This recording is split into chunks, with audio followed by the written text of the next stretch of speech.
Salut à tous, la vidéo que vous allez regarder là maintenant, c'est une chronique que j'ai réalisée dans le cadre de l'émission de télé L'Étagère, qui est une émission de télé qui est produite par des amis à moi dans le Valenciennois. C'est diffusé tous les mercredis à 20 h en direct sur YouTube et du coup après les rediffs sont disponibles sur leur chaîne YouTube, donc tous les liens sont dans la description. Pendant quelques semaines du coup je vais sortir quelques vidéos comme ça que j'aurai produites pour l'occasion, donc une par semaine, histoire de redémarrer un petit peu la chaîne YouTube avant un retour très prochain. Voilà, on en reparle bientôt. Gros bisous à tous, salut. T'as pas vu ce décor? Heureusement que c'est temporaire. T'as pas vu, on est de retour pour une deuxième saison, on va parler de beaucoup de choses, mais aujourd'hui dans cet épisode, on va parler avant tout de cinéma français et on se régale. T'as pas vu la dernière comédie française qui sort? Eh bien ça s'appelle Papy Sitter et ça raconte l'histoire d'une jeune fille qui va devoir gérer en même temps ses révisions pour le bac et la rivalité entre ses deux grands-pères. C'est avec Gérard Lanvin dans le rôle du grand-père un peu strict, vieille école parce qu'il était gendarme, et Olivier Marchal dans le rôle du grand-père un peu plus cool, qui gérait autrefois des boîtes de nuit aux mœurs un peu discutables. Il est certain en tout cas que la rivalité entre ces deux fortes têtes va créer moult situations comiques dans une ambiance bon enfant. Et oui, j'ai utilisé le mot moult en 2020. C'est réalisé par Philippe Guillard, sur lequel je n'ai rien trouvé sur internet concernant la filmographie. Le mec faisait du rugby avant. Bah c'est cool, hein. Tout le monde peut pas en dire autant. Stanley Kubrick qui faisait pas de rugby. Et ben en résumé, c'est un film familial qui, à mon avis, saura plaire à tout le monde. T'as pas vu, il y a un nouveau Pixar qui sort et ça faisait un moment que le studio nous avait pas régalé avec un film original, après 2 ans et demi à ne faire que des suites. Dans un monde fantastique et légendaire, mais où toute la magie a complètement disparu pour laisser place au mode de vie moderne et morne des temps contemporains, 2 adolescents vont essayer de réveiller la magie de l'univers tout entier pour retrouver, le temps d'une journée, leur défunt père. C'est un film qui aborde le thème complexe de devenir adulte tout en conservant l'énergie et la magie propre à l'enfance. C'est la première fois depuis Vice Versa, donc ça fait 5 ans, que je suis vraiment enthousiaste sur un film Pixar qui sort, et ça fait plaisir. Ça s'appelle En Avant, et bah c'est en salle dès ce soir. Mais maintenant, on arrête de s'amuser. C'est interdit, stop.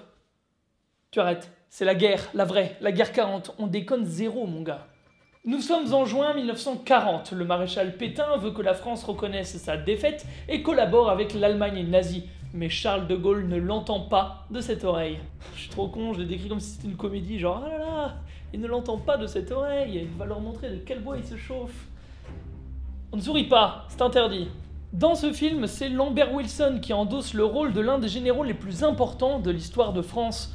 Et force est de constater que ça marche de ouf. De Gaulle, c'est un biopic fort qui nous rappelle un des passages clés de notre histoire, à savoir l'appel du 18 juin. Et si vous êtes passionné par la guerre 40 ou par l'histoire en général, eh bien je ne saurais que trop vous conseiller d'aller voir ce film. C'est dès aujourd'hui en salle. Et toi, t'as pas vu le film que je suis allé voir en salle cette semaine? Eh ben c'est normal, parce que je suis pas allé au cinéma cette semaine, parce que j'étais au ski et que la place de cinéma était à 18 €. Mais je peux cependant vous conseiller un film qui est sorti il y a 15 jours et qui est encore en salle et que j'ai beaucoup aimé. C'est le gros budget français de ces derniers mois. Ça s'appelle Le Prince oublié et c'est réalisé par Michel Hazanavicius avec Omar Sy et Bérénice Bejo, et je dois dire que c'est super cool. Parce que non seulement ça a de la gueule, mais en plus le film est super touchant.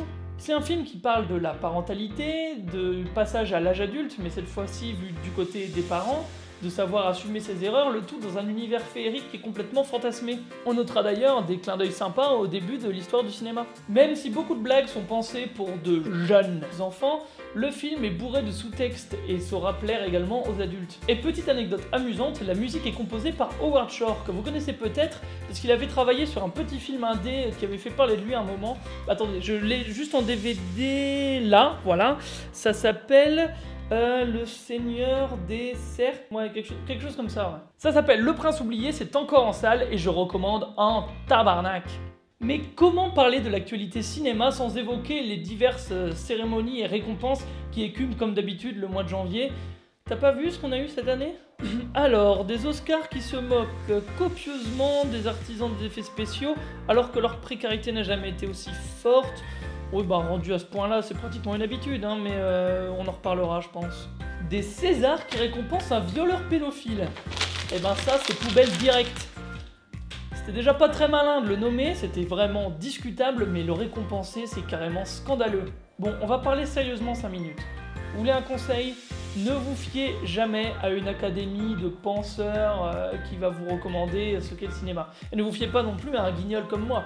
Non, faites-vous votre propre opinion, c'est ça le plus important. Ne prenez pas l'avis d'une tierce personne pour argent comptant et kiffez le cinéma en accord avec vos goûts et vos principes. Et surtout, soyez curieux de tout.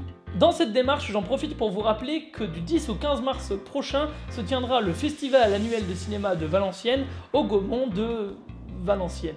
C'est l'occasion de découvrir des tas de films et de genres que vous ne connaissez peut-être pas, avec une vaste sélection de films et surtout des invités comme par exemple Agnès Jaoui, Jean-Hugues Anglade, donc des gros noms du cinéma. Vous pouvez d'ores et déjà visiter le site internet du Gaumont pour prendre vos places afin d'assister aux différentes projections et rencontres qui auront lieu toute la semaine. Et il est venu le moment pour moi de vous dire à la semaine prochaine, on se retrouvera comme d'habitude dans l'étagère.